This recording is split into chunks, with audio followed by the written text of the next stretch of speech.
Style. Style is the answer. Hello guys, आज हम chapter number 1 से ही एक नया टॉपिक स्टार्ट करने जा रहे हैं, ट्रांसलेटिंग कंकरेंट फोर्स। मैंने आपको लास्ट वीडियो में ट्रांसलेटिंग लीनियर फोर्स के बारे में बताया था। अब मैं आपको कंकरेंट फोर्स के बारे में बताऊंगी। एक चीज़ मैं आपको क्लियर कर दूं, मैंने डिस्क्रिप्शन के अंदर आपके नोट्स लिख रखे हैं। होप सो आप हैंड रिटन नोट्स खुद बनाएं ताकि आपको समझने में भी आसानी हो और आप अच्छे से समझ सकें। ट्रांसलेशन कंकरेंट फोर्स सिस्टम क्या कहता है? A force applied to an object have an action line that lies an angle to each other. A common point of application may means that force are literally applied to the same point of object. मतलब कि जब force किसी object पे applied हो या किसी human body पे applied हो रहा है तो वो एक एंगल क्रिएट करती है। और एंगल कैसे क्रिएट होता है कि वो जितनी भी फोर्सेस है वो एक सेम पॉइंट से होकर लाई होंगी। मतलब कि when applied a force on a body तो एक कॉमन पॉइंट होगा, इस कॉमन पॉइंट से ही सारी फोर्सेस अप्लाइड होगी। दो या दो से ज्यादा फोर्सेस भी अप्लाइड हो सकती हैं जब ये अप्लाइड होगी। और जब मैं इस फोर्स को एक्सटेंड करती हूँ, जब मैं इन दोनों फोर्सेस को एक्सटेंड करती हूँ तो ये एक पॉइंट के ऊपर एक पॉइंट पर आकर एक दूसरे को इंटरसेक्ट करती है। और जब वो इंटरसेक्ट करती है तो वो कौन सा फॉर्मूला यूज करती है? लॉ ऑफ पैरेललोग्राम यूज करती है। लॉ ऑफ पैरेललोग्राम जब यूज करती है तो इसमें क्या होता है, जब ये मैं इन दोनों लाइन को इंटरसेक्ट करती हूँ और एक पॉइंट मिड पॉइंट, जब ये दोनों लाइन एक दूसरे को इंटरसेक्ट करती हैं और एक रिजल्टेंट फोर्स बनाती हैं, मतलब एक पॉइंट बना लेती हैं, और इस पॉइंट का जो रिजल्टेंट होता है ये मेरा इसका रिजल्टेंट कहलाता है। कंपोजिशन ऑफ पैरेललोग्राम, मैंने भी आपको कंकरेंट फोर्स सिस्टम के बारे में बताया कि दो या दो से ज्यादा फोर्स जब एक ऑब्जेक्ट पे या एक ह्यूमन बॉडी पे अप्लाइड होती है तो वो एक एंगल क्रिएट करती है और उनका पॉइंट ऑफ एप्लीकेशन भी एक ही पॉइंट से हो जाता है।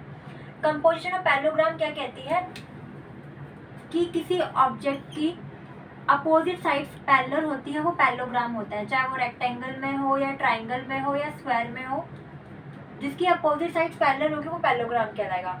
कंपोजिशन ऑफ पैरेललोग्राम क्या कहता है? The two factor and their common point of application और point of interaction for two sides of parallelogram.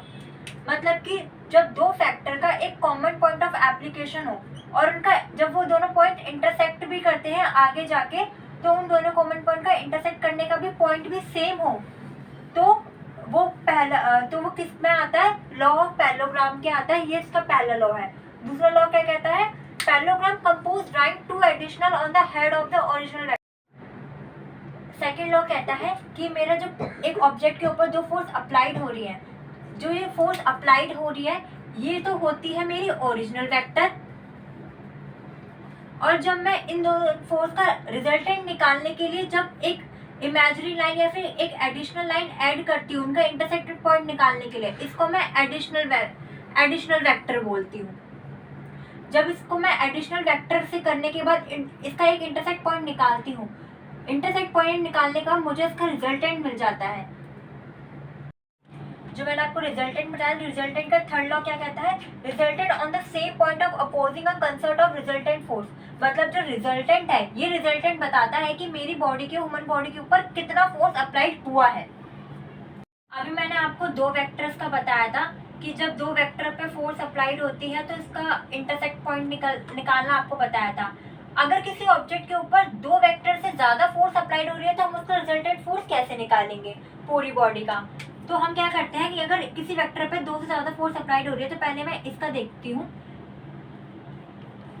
इसका इंटरसेक्टिंग पॉइंट ये बनता है, इसका रिजल्टेंट नंबर 1।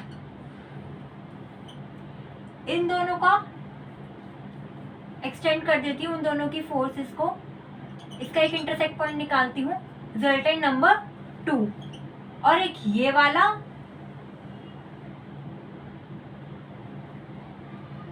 और एक ये वाला, जब इन दोनों का रिजल्टेंट फोर्स मैं निकालती हूँ, ये एक दूसरे को यहाँ पे इंटरसेक्ट कर रही होती है, तो ये रिजल्टेंट नंबर 3।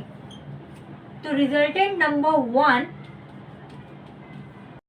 तो रिजल्टेंट कैसे निकलेगा? Resultant number 1 + 2 + 3। जब मैं इन तीनों को प्लस करती हूँ तो एक कॉमन सा रिजल्टेंट निकाल के दे देता है ये हमें, उसको मैं रिजल्टेंट बोलूंगी पूरी बॉडी का, मतलब रिजल्टेंट ऑफ कंकरेंट फोर्स। और हमारी बॉडी के ऊपर सबसे ज्यादा जो वर्क करता है वो कंकरेंट फोर्स करता है। लीनियर फोर्स करता है बट बहुत कम करता है। हमारी बॉडी में सबसे ज्यादा जो वर्क करता है वो कंकरेंट फोर्स सिस्टम करता है। आज की वीडियो में इतना ही। आई होप आपको कंकरेंट